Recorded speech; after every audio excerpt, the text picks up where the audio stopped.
Witnesses, many that happen to be black, said that that never happened. And I didn't rush to judgment, nor did I rush to judgment in the Richard Jewell case, nor did I rush to judgment in the Trayvon Martin, George Zimmerman case. And what I'm saying is we don't know, and until we have the facts, I think we should all wait for answers, because you don't know and I don't know right now what happened. Now, Sean, I have said that 100 times to the press if I've said it once. You sound like you've been listening to my press conferences. And I quoted Johnny Cochran when I said, rushing to judgment can spoil everything. And so, of course, we need patience. Yes. We need to wait and see where the evidence goes. And this, whether there's a prosecution or not, should not be based on public opinion.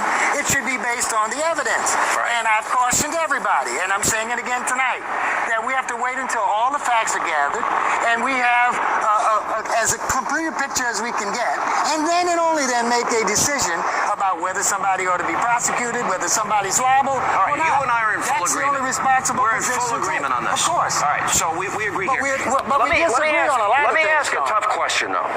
There's an arrest record, depending on the different articles that I have read, 10 to 12 instances where Mr. Gray had been arrested, marijuana selling, heroin selling, etc.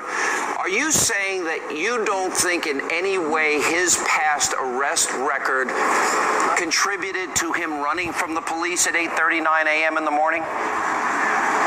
Sean, you're asking me to speculate either negatively or positively. I'm not going to do it. You don't think it could have contributed at all? What we do know is this. It doesn't matter why he ran. What does it matter? What matters was whether the police had adequate legal grounds to stop him or to arrest him. It's a legitimate question. It's a very legitimate question. Hold on. It has nothing to do with whether this man was the victim of police brutality. Who cares? If police had suspicion of a crime, and we've not heard from them, though. Excuse me. If the police have suspicion a crime is being committed, then they would have been within their rights to do so. We don't have the answer at this hour. Sean, it helps to know the facts. There is a statement of probable cause sworn to by the arresting officers in this case. Right. They have to show what they had in order to justify his arrest. Right. The statement is devoid of any information about any crime that he had committed. They knew nothing about any criminal conduct. Grant That's the you. official record. Well, then there was no legal cause. But the only for them to be disagreement you and arrested. I have is this. At 8:39 in the morning, I don't think most people, and I'm putting all racial issues aside here, I don't think most people would see a cop and run unless maybe they had something to hide. Now, does that mean that the police would be justified in using force against an individual and separating his spine from his neck? Absolutely not. We need to have answers. You need answers. The city of Baltimore needs answers. Wait a minute, let me finish. The city of Baltimore needs answers, and his family needs answers, and I'm waiting for them like you are. Well, so what's the beef? You say the only disagreement we have is whether or not his state of mind, which is unknowable to the police at the time, mattered in whether or not he should have been stopped or arrested. No, but you don't know. The law says it doesn't. Yeah, but what you don't know and what I don't know at this particular time, and I will argue that the police have been really, really slow in getting the facts of the case out. I think they owe it to the community to get more information out. But whether or not this was justifiable suspicion that a crime might have been committed or not, I don't know. They're going to have to account for that themselves. I am not their special pleader. Tell me what crime they suspected him of committing.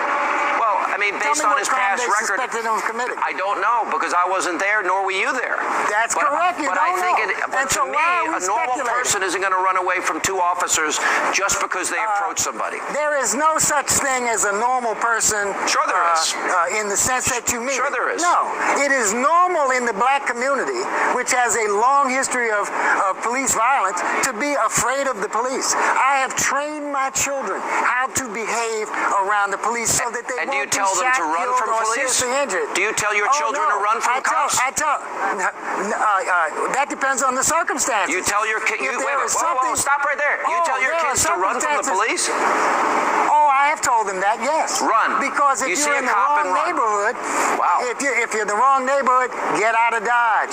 You don't want to be involved in the mentality of policing. Don't you think if that you're in the wrong isn't neighborhood? that bad advice though? Because you're then creating a perception that maybe they're doing something wrong, and the cops might then pursue, and then there could be an altercation that follows. Why not just say, it depends. because what I would teach my on how kids, far away you are. what I teach my kids is, yes, officer, no, officer, can I help you, officer? To be polite, cooperative, and answer whatever questions they have. And if you're doing nothing wrong, you will 99% be okay. There's that 1% of bad cops, Oh, really? but not the Now, majority Sean, of cops. Hold on. Sean, you have no idea what the percentage of bad cops is. You don't. You haven't had the experience black people have had in the black community. Listen. You don't. You don't know. Wait a minute. You are making an assumption that these cops are all Sean, bad, you're not and letting most me talk. cops are not bad. I don't buy that.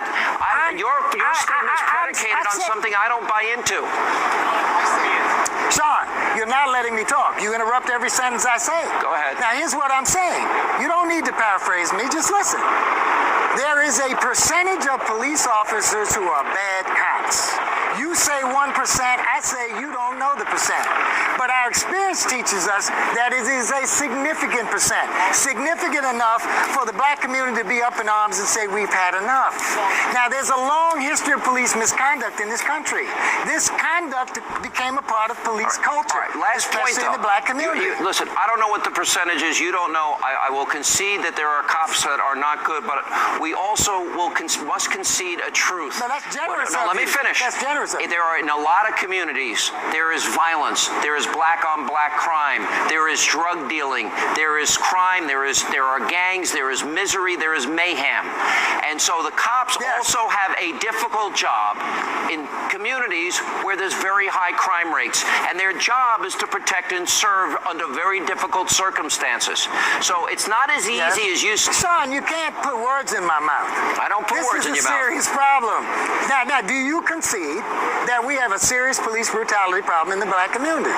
If you don't, what's the point in talking further? Because your reality and my reality are totally listen, different. I guess our realities are very different. I don't want to turn on a television set and hear that 15 more kids were shot in Chicago in black-on-black crime. I don't want to watch another drug deal go down in any city in America.